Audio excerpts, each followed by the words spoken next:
क्या इस बार मध्य प्रदेश में होगी 2 बार बोर्ड परीक्षाएं? क्या होगा उन बच्चों का जो पहली बार परीक्षा दे चुके हैं, और क्या होगा उन बच्चों का जो परीक्षा में सप्लीमेंट्री के कगार पर हैं या फिर फेल होने के कगार पर हैं? तो ऐसे में मध्य प्रदेश सरकार आपके लिए लेकर आई है एक ऐसी योजना जिसमें आप सभी बच्चों का बहुत ही ज़्यादा फायदा होने वाला है। चाहे आप फेल हों, चाहे आपकी परसेंटेज कम हो, हालांकि अभी आपका रिजल्ट नहीं आया है, बट जो भी बच्चे अपने रिजल्ट से नाखुश हैं वो इस योजना का लाभ उठा सकते हैं। हाँ साथियों, मैं बात कर रहा हूँ मध्य प्रदेश की एक ऐसी योजना की जिसमें साल में आपके पेपर 2 बार कंडक्ट कराए जाएंगे। इसके ऊपर ये पूरी आज की वीडियो होने वाली है। इसी में हम लोग बात करने वाले हैं क्या सच है और क्या ये झूठ है। सच क्या है और झूठ क्या है, सभी के ऊपर हम लेके चलेंगे। और बच्चों के मेरे पास लगातार क्वेश्चंस आ रहे थे, उन क्वेश्चंस को भी मैंने इंक्लूड किया है, तो वीडियो को एंड तक बने रहिएगा। बात करते हैं कि सबसे पहले ये नोटिफिकेशन आया क्या है। जो मध्य प्रदेश का ऑफिशियल गजट है, आप लोग जानते हैं कि मध्य प्रदेश का जो राजपत्र होता है, ये मध्य प्रदेश सरकार का राजपत्र है, इसी को ऑफिशियल गजट बोला जाता है। और ये गजट 21 मार्च को प्रकाशित हुआ। जो एमपीबीएससी की वेबसाइट है, ऑफिशियल वेबसाइट है, उस पर ये पत्र 21 मार्च को डाला गया था। 21 मार्च के इस गजट में, इस राजपत्र में क्या चीजें कही गई है, पहले मैं आपको वो पूरा सुन के पढ़ के बताता हूँ मैं। यहाँ पर कहा यह क्या है कि जो मध्य प्रदेश के छात्र हैं, वो मध्य प्रदेश के छात्र चाहे आप हाई स्कूल में हो या फिर हायर सेकेंडरी स्कूल में, मतलब चाहे आप 10th क्लास में इस बार बोर्ड एग्जाम दिए हो या फिर आप अभी 12th क्लास में बोर्ड एग्जाम दिए हो, तो आप सभी के लिए ये न्यूज़ है। हायर सेकेंडरी तथा हाई स्कूल के लिए 2 परीक्षाएं आयोजित कराई जाएंगी। 2 परीक्षा आयोजित कराने का मतलब है कि साल में आप 2 बार पेपर दे सकेंगे। जैसे आपने अभी एक बार पेपर दे दिया है मार्च और फरवरी में, और जो दूसरा पेपर आपका कंडक्ट कराने की बात कही जा रही है, वो दूसरी बार आपका बोर्ड एग्जाम होगा। कब? तो आप कहेंगे भैया जुलाई और अगस्त में हमारा दूसरी बार बोर्ड एग्जाम कंडक्ट कराया जाएगा। ये मैं नहीं कह रहा हूँ, ये मध्य प्रदेश का जो गजट आया है इसमें कहा गया है, आप यहाँ पर देख सकते हैं। माध्यमिक शिक्षा मंडल हाई स्कूल तथा हायर सेकेंडरी के लिए 2 कक्षाएं आयोजित आयोजित होंगी। जहां तक संभव हो, जहां तक संभव हो, अभी ये बात क्लियर नहीं है, संभव होगा कि जो आपके मुख्य परीक्षा है, जो मेन एग्जाम आपके हैं, वो आपके फरवरी और मार्च में करवाए जाएंगे। और जो दूसरी बार आपके एग्जाम होंगे, दूसरी बार आपके बोर्ड की एग्जाम जुलाई और अगस्त में करवाई जाएंगी। दूसरी बात तो यहीं पर कहा गया है कि जो ऐसे छात्र हैं जो मंडल की प्रथम परीक्षा में, परीक्षा परिणाम में एक या एक से अधिक विषयों में अनुपस्थित रहे या फिर उत्तीर्ण रहे, तो द्वितीय परीक्षा में सम्मिलित हो सकेंगे। तथा ऐसे विद्यार्थी जो किन्हीं विषय में भी उत्तीर्ण हुए हों, वे भी अंक सुधार के लिए सम्मिलित हो सकेंगे। कहने का मतलब यह है कि चाहे आपका एक एग्जाम में आप अनुपस्थित रहे हो या फिर आप एक पेपर में फेल हो गए हो, आप 2 पेपर में फेल हुए हो या फिर 2 पेपर में अनुपस्थित रहे हो, तब भी आप सेकंड बार का जो है बोर्ड एग्जाम दे सकेंगे। अभी तक होता क्या था कि आप जो है अगर 2 एग्जाम में फेल हो गए तो फिर आपको फेल ही मान लिया जाता था, और यदि एक एग्जाम में आपकी सप्लीमेंट्री आएगी तो फिर वो आपकी सप्लीमेंट्री का एग्जाम आप दे सकते थे। और अभी तक आप लोग रुक जाना नहीं का पेपर देते थे, तो बेटा रुक जाना नहीं के पेपर से जो मुक्ति मिलेगी वो इस परीक्षा से मिलेगी, या फिर मैं कह सकता हूँ कि जो पूरक परीक्षाएं होती हैं, जो आप सप्लीमेंट्री का एग्जाम देते हैं और सप्लीमेंट्री के एग्जाम के ऊपर जो लिखा होता है पूरक परीक्षा मार्कशीट, तो बेटा पूरक परीक्षा मार्कशीट आपकी मार्कशीट के ऊपर लिख के नहीं आएगा, उसमें आपका लिखा जाएगा द्वितीय वर्ष बोर्ड परीक्षा। द्वितीय वर्ष बोर्ड परीक्षा आपका उसमें लिखने वाला है।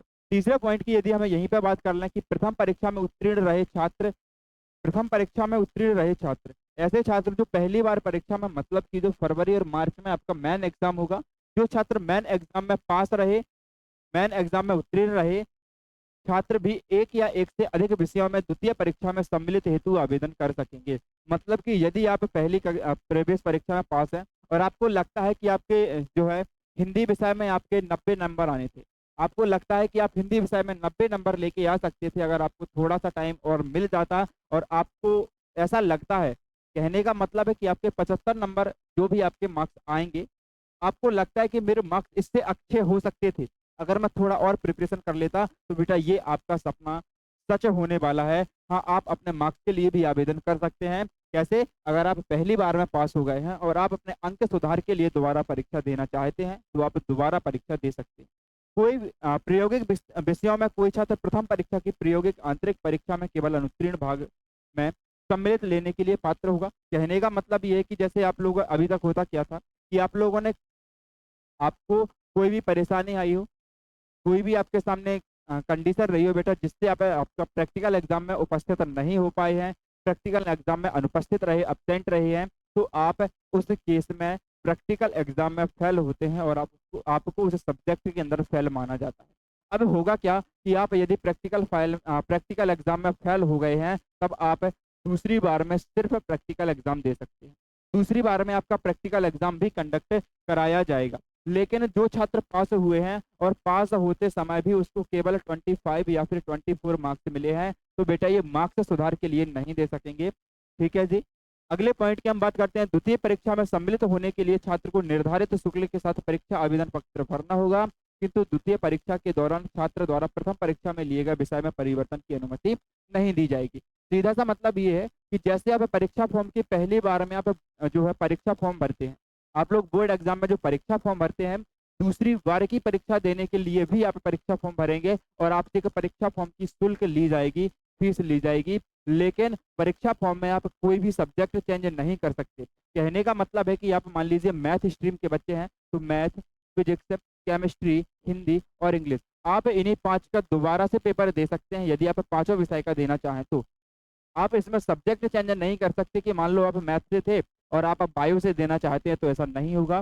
जो सब्जेक्ट आपके मेन परीक्षा में थे, आप उन्हीं सब्जेक्ट का दोबारा से पेपर दे सकते हैं। आपका कोई भी सब्जेक्ट चेंज यहाँ पे जो है नहीं किया जाएगा। द्वितीय परीक्षा का परीक्षाफल सभापति के आदेश से प्रकाशित किया जाएगा और परीक्षाफल समिति की किसी बैठक की आवश्यकता नहीं होगी। कहने का मतलब है कि जब सेकंड परीक्षा का आपका रिजल्ट आएगा, जब दूसरी परीक्षा का आपका रिजल्ट आएगा, तो उसके लिए कोई भी ये समिति का गठन नहीं करेंगे। जो भी उनका हेड होगा वो डायरेक्टली क्या होगा कि आपका परीक्षा का रिजल्ट जारी कर देगा। ऐसे छात्र जो मंडल की द्वितीय परीक्षा में बैठे हों, अंकों की पुनर्गणना के लिए मंडल के प्रावधानों के अनुसार आवेदन कर सकेंगे। इस पॉइंट का सीधा सा मतलब है कि जो आप लोग रीटोटलिंग और रीचेकिंग का फॉर्म डालते हैं, अंकों से आप संतुष्ट ना होते हुए, मतलब आपको लगता है कि हाँ मैंने पेपर बढ़िया लिखा था और आपको आपकी उम्मीद से कम मार्क्स मिलते हैं, तो उस केस में आप रीचेकिंग या फिर रिटोटलिंग का फॉर्म भर सकते हैं। तो वो प्रावधान आपको सेकंड परीक्षा में भी मिलेगा। अगर आप दूसरी बार परीक्षा देते हैं और फिर भी आप अपने अंकों से खुश हैं, तो आप वहाँ पर रिटोटलिंग या फिर रीचेक करवा सकते हैं। अगले पॉइंट की हम बात करें तो माध्यमिक शिक्षा मंडल समय समय पर द्वितीय परीक्षा के संबंध में विस्तृत अनुदेश परीक्षा समिति के अनुमोदन से जारी कर सकेगा। बेटा कहने का सीधा सा मतलब है कि द्वितीय परीक्षा के लिए ये केवल एक नोटिफिकेशन नहीं आएगा। समय समय पर जो आपका बोर्ड है वो समय समय पर ऐसे परीक्षा आपको जो है ऐसे नोटिफिकेशन आपको देता रहेगा, ताकि आप लोग द्वितीय परीक्षा के संबंध में कोई भी जानकारी ना छोड़ दें। यदि आपको ऐसा लगता है कि हाँ द्वितीय परीक्षा मैं देने के लिए तैयार हूँ, मैं देना चाहता हूँ, तो बेटा आप इस चैनल से जरूर जुड़े रहिएगा। आपको यहाँ पर प्रत्येक चैनल की प्रत्येक खबर आपको जो है बहुत ही तरीके से अच्छे तरीके से दे सकते हैं, दी जाती है। और अभी तक जो भी आपको न्यूज़ दी गई है बेटा, चाहे आपका परीक्षा रिजल्ट रिजल्ट का तो अभी तक मैंने कोई बताया ही नहीं है, चाहे आपका जो है बोर्ड एग्जाम हो, किसी भी एग्जाम का अगर हम यहाँ से बताते हैं, हाँ मानता हूँ मैं थोड़ा लेट बताता हूँ, क्योंकि ये आपका नोटिफिकेशन है 21 मार्च को जो है राजपत्र में आया था, सभी ने आपको बता दिया होगा, बट मैं थोड़ा सा लेट इसलिए बता रहा हूँ आपको, ताकि आपके हर एक चीज़ क्लियर हो। बच्चों से इस साथ मैं बात करके आपके सामने ये वीडियो लेकर आया हूँ। वो भी मैं आपको क्वेश्चन दिखाऊंगा जो बच्चों के यहाँ पर प्रश्न उठ रहे हैं इस राज्यपत्र के ऊपर कि भैया क्या ऐसा होगा, तो मैं वो प्रश्न आपके सामने लेकर आ रहा हूँ। ये रहे वो सारे क्वेश्चन जो बच्चों के द्वारा हमें बताए गए हैं। बच्चे बार बार कॉन्टेक्ट करके पूछ रहे थे कि हाँ भैया ऐसा हो सकता है क्या, तो वो सारी चीज़ें आप यहाँ पे देखेंगे। बच्चों के प्रश्न है, कौन दे सकता है दोबारा पेपर, क्या अब सप्लीमेंट्री एग्जाम नहीं होगा, क्या प्रैक्टिकल मार्क्स में कोई बदलाव होगा, क्या पुनः रिटोटलिंग और रीचेक का हम फॉर्म भर सकते हैं, स्कूल कॉलेज में एडमिशन कैसे होगा। सबसे बड़ा 12th के बच्चों का और 10th के बच्चों का क्वेश्चन ये है कि भैया अगर दोबारा एग्जाम हम देते हैं तो दोबारा एग्जाम देने के बाद हमारा जो है एडमिशन कब होगा, क्योंकि आप दोबारा एग्जाम देंगे तो आपको पता है कि जुलाई से अगस्त में आपका एग्जाम होगा। जुलाई अगस्त में आपका एग्जाम होगा, इसके बाद 1 से 1.5 महीने आपका कॉपी चेक में लगेगा, रिजल्ट आने में लगेगा, तो भाई ये हो जाएगा आपका सितंबर। अब जब आपका रिजल्ट ही सितंबर में आएगा तो यहाँ पर एडमिशन आपके जून जुलाई में स्टार्ट हो जाते हैं, फिर हमारा रिजल्ट क्या होगा, तो इसके ऊपर मैं सारी चीजें आपको बताने वाला हूँ। सबसे पहले हम लेते हैं क्वेश्चन नंबर फर्स्ट बच्चों का क्या है कि कौन दे सकता है सेकंड बार परीक्षा, कौन वो बच्चे हैं जो सेकंड बार परीक्षा दे सकते हैं। तो इसके लिए मैं कहना चाहूंगा कि ऐसे बच्चे जो फेल हुए हों, हालांकि अभी रिजल्ट आपका नहीं आया है, बट जो बच्चे फेल हुए हों वो दोबारा दे सकते हैं। कौन दे सकते हैं, वही फेल वाले बच्चे दोबारा दे सकते हैं। जो एक सब्जेक्ट में फेल हुआ हो वो दे सकता है, 2 सब्जेक्ट में फेल हुआ हो वो दे सकता है, 3 सब्जेक्ट में फेल हुआ हो वो दे सकता है, या फिर सभी सब्जेक्ट में जो बच्चा फेल हुआ हो वो भी दे सकता है। सेकंड नंबर पर कौन इस परीक्षा को दे सकता है? तो वैसे बच्चे जो श्रेणी सुधार करना चाहते हैं, जो श्रेणी सुधार करना चाहते हैं। श्रेणी सुधार करने का मतलब है कि मान लो आपका रिजल्ट आया और आपका रिजल्ट लगभग 65 आया। मान लो आपका रिजल्ट जो आया वो 65% आया। कितने परसेंट आया? 65% आपका रिजल्ट आ गया पहली बार में। अब आप अपने रिजल्ट को और इम्प्रूव करना चाहते हैं, आपको लगता है कि मैं इससे बेहतरीन कर सकता हूँ और तैयारी करके, तो भाई अगर आपको अपना रिजल्ट बेहतरीन करना है तो फिर आप क्या करेंगे? आप इस रिजल्ट को बेहतरीन बनाने के लिए दोबारा से प्रिपरेशन करेंगे और फिर आप सेकंड एग्जाम को दे सकते हैं। अब यहाँ पे क्वेश्चन उठता है कि भैया अगर मान लो सेकंड एग्जाम हमारा इससे बेकार गया, क्योंकि 2-3 महीने का टाइम निकल जाएगा, आप लोग सब बहुत सारे बच्चे ऐसे होते हैं जो भूल जाते हैं पढ़ा हुआ, बहुत सारे बच्चे भूलते हैं, मैं भी आई थिंक भूल ही गया था जब मेरे 12th के एग्जाम हुए थे, है ना? तो क्या होगा, हमारा कौन सी मार्कशीट हमारी मान्य होगी? फर्स्ट एग्जाम की मान्य होगी या फिर सेकंड एग्जाम की मान्य होगी? तो बेटा मार्कशीट के ऊपर अभी भी आपके ऑफिशियल वेबसाइट के ऊपर ऑफिशियल कोई भी ऐसी जानकारी नहीं आई है कि मार्कशीट कौन सी मान्य होगी। यहीं पर आप लोग एक बात यहाँ पे पढ़े होंगे, अभी यहाँ पर एक बात मैंने आपको बताई कि माध्यमिक शिक्षा मंडल समय समय पर इससे संबंधित न्यूज आपको देता रहेगा, इसकी वेबसाइट पर न्यूज आपको मिलती रहेगी। तो अभी मार्कशीट के बारे में कोई भी न्यूज़ आई नहीं है, तो मैं मार्कशीट के बारे में कुछ भी अभी आपको बताऊंगा नहीं कि भैया कौन सी मार्कशीट मान्य होगी। हो सकता है आपकी सेकंड वाली मान्य हो, या हो सकता है कि आपकी जिसमें ज़्यादा मार्क्स हो वो मान्य हो। दोनों में से कुछ भी केस हो सकता है। या तो आपकी सेकंड वाली मार्कशीट मान्य हो सकती है, या फिर आपकी जिस मार्कशीट में अंक ज़्यादा होंगे, जिस मार्कशीट में आपकी परसेंटेज ज़्यादा होगी, वो वाली मार्कशीट आपकी मान्य होगी। तो अभी इसके ऊपर कहा जाना कुछ भी संभव नहीं है। लेते हैं दूसरा क्वेश्चन, क्या अब सप्लीमेंट्री एग्जाम नहीं होगा? तो भाई सप्लीमेंट्री एग्जाम अब नहीं होगा, क्योंकि सप्लीमेंट्री एग्जाम के स्थान पर ही आपका दोबारा पेपर है, उसी के स्थान पर दोबारा पेपर है। एक विषय में आपकी सप्लीमेंट्री आई है, आप दे सकते हैं। 2 विषय में सप्लीमेंट्री है, आप दे सकते हैं, या फिर पूरे फेल है तब भी आप एग्जाम को देने के लिए कैपेबल हैं। तीसरा क्वेश्चन लेते हैं, क्या प्रैक्टिकल मार्क्स में कोई बदलाव होगा?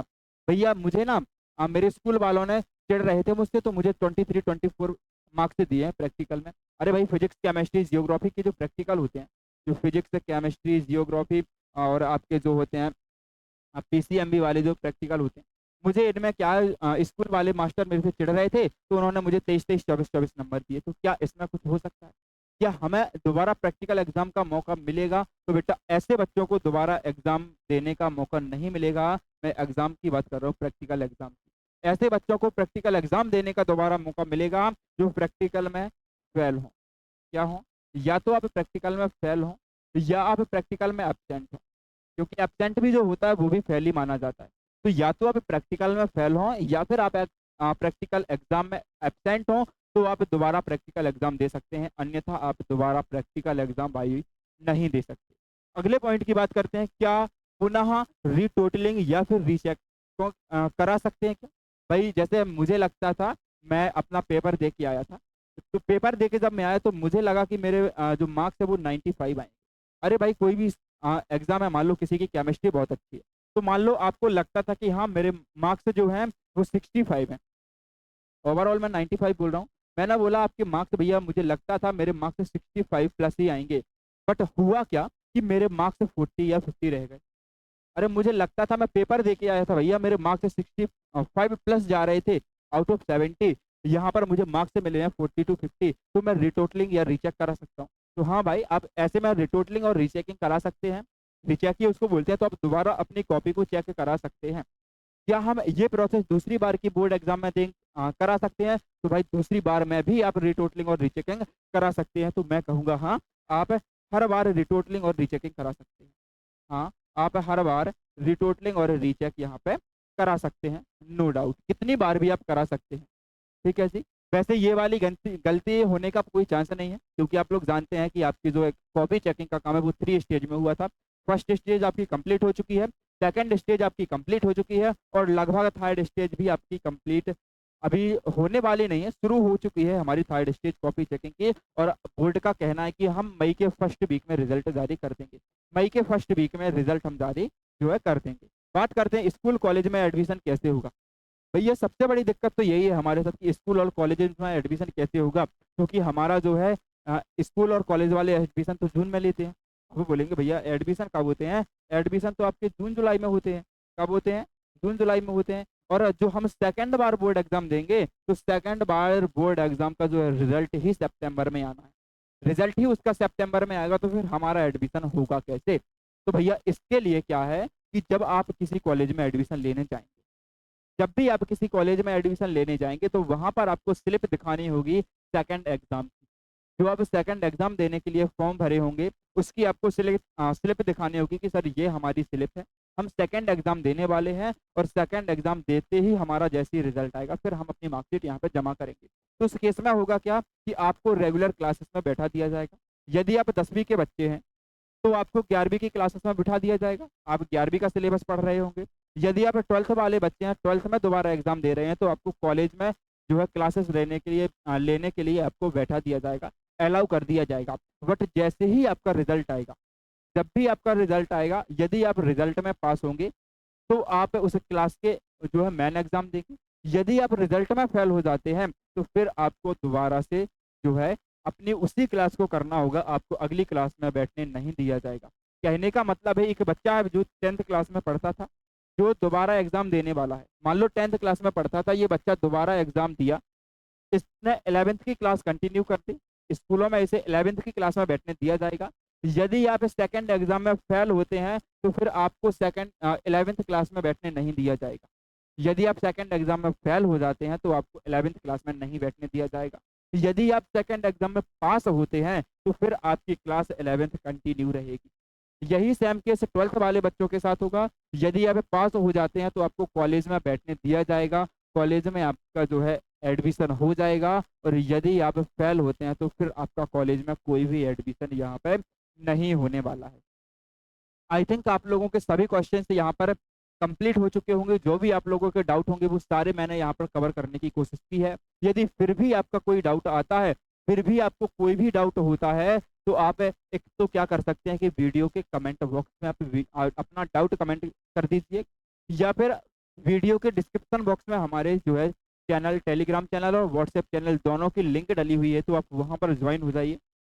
वहाँ पर ज्वाइन होते ही आप अपना डाउट वहाँ पर भेज दीजिए, तो मैं खुद आपके डाउट लेता हूँ और मैं खुद ही आपके डाउटों को सॉल्व करने का भाई प्रयास करता हूँ। तो आपका कोई भी डाउट होता है तो या तो आप कमेंट कर दीजिएगा या फिर हमारे व्हाट्सएप पे भेज दीजिएगा। और बेटा ऐसे ही बेहतरीन जानकारी के लिए जो भी बच्चे देना चाहते हैं इसकी संपूर्ण जानकारी के लिए तो आप क्या कर सकते हैं, आप कर सकते हैं MPBSE, आप गूगल पे सर्च करेंगे MPBSE.nic.in। ये हमारे मध्य प्रदेश बोर्ड की जो है ऑफिशियल वेबसाइट है। आप इस पर समय समय पर चेक करते रहिएगा और साथ में हमारे इस चैनल को भी सब्सक्राइब कर लीजिएगा ताकि आपसे कोई भी अपडेट मिस ना हो जाए। प्रत्येक अपडेट की जानकारी के लिए बना रहिएगा हमारे चैनल के साथ, सब्सक्राइब कीजिए, बेल आइकन को भी दबा लीजिए ताकि हर वीडियो का नोटिफिकेशन आपको मिले सबसे पहले। धन्यवाद।